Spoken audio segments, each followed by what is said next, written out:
Salut à tous, Kwame Sport. J'espère que vous allez bien, peu importe l'heure et l'endroit où vous regardez cette vidéo. Avant de commencer, cliquez sur like, abonnez-vous et activez la cloche de façon à être tenu au courant quand je posterai de nouvelles vidéos. Demain, nous aurons le combat entre Chris Eubank Jr. et Conor Benn. Le combat qui, pour les promoteurs, est le troisième combat qui aurait dû avoir lieu entre Chris Eubank Sr. et Nigel Benn dans les années 90. Leurs pères, comme je viens de le dire, ont eu deux combats. Le premier s'est soldé par une victoire de Chris Eubank et le deuxième, une égalité. Mais ils n'ont jamais combattu une troisième fois pour les départager une bonne fois pour toutes. Et visiblement, c'est leur fils qui s'en charge. Donc en gros, une rivalité montée de toutes pièces. Et aujourd'hui, il y a eu la pesée et Chris Eubank est arrivé en surpoids. Ouais, en surpoids.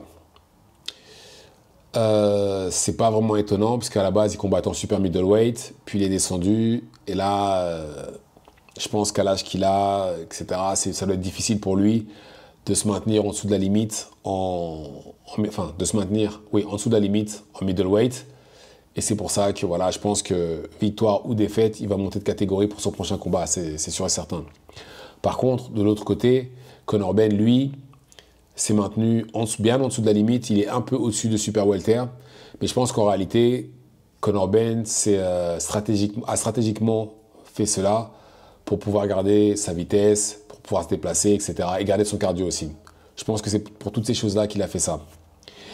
Vous savez, c'est marrant parce qu'il y a peut-être 2 ou 3 jours, je suis tombé sur une vidéo du père de Chris Eubank Jr., Chris Eubank Sr., où il parlait justement du fait qu'il ne sera pas dans le coin de son fils pour ce combat-là. Et il a dit que c'est parce que son fils ne combat pas dans la bonne catégorie et que vu qu'il ne sera pas dans le coin de son fils, il va tout simplement regarder le navire s'effondrer. C'est exactement ce qu'il a dit, c'est littéralement ce qu'il a dit. Il va regarder le navire s'effondrer et très franchement, c'est très triste, mais dans tous les cas, pour l'instant, Chris Eubank a raison. Il a dit que son fils ne combattait pas dans la bonne catégorie et il ne faut pas oublier qu'il a aussi une clause de réhydratation.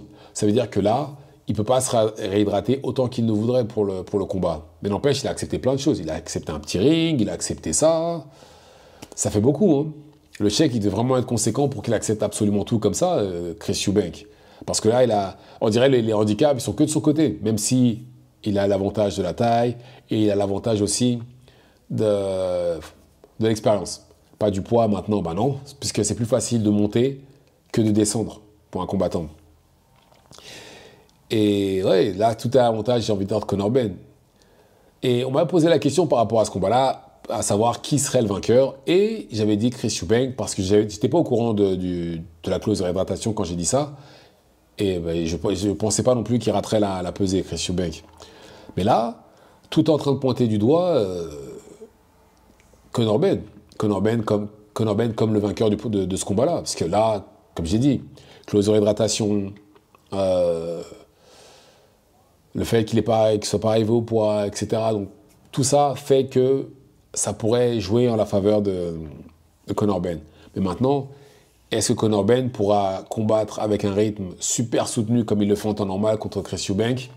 Ça, c'est une autre question. Ça, c'est, voilà. Est-ce qu'il peut le faire pendant 12 rounds dans une catégorie plus élevée?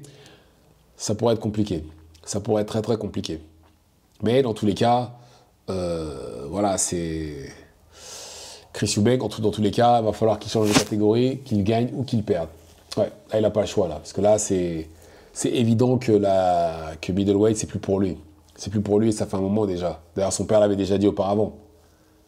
Comme quoi, il faut écouter son père, c'est important. C'est très important. Mais en tout cas, voilà, j'espère qu'on aura un bon combat demain soir, qu'il n'y aura pas de décision controversée, parce que ça, c'est vraiment ce que je ne veux surtout pas voir. Et d'ailleurs, comme vous, je pense aussi, on a assez vu de décisions où on s'est tous dit, hein, mais non, pourquoi elle a gagné? Et j'espère qu'en tout cas, que les deux combattants, et qu'il n'y aura pas de blessés non plus, parce que c'est pas dit que ça n'arrive pas. Surtout du côté du Eubank, maintenant, vu comment il est tout faible à cause du cutting. D'ailleurs, si vous avez vu la préparation, les vidéos de préparation de Eubank, ça se voyait clairement qu'il avait du mal avec le poids aussi. Je crois que je n'avais jamais vu aussi maigrichon, Chris Eubank. C'est juste plus possible pour lui, cette catégorie de poids. Il faut qu'il monte. Et là, il n'a plus le choix, là.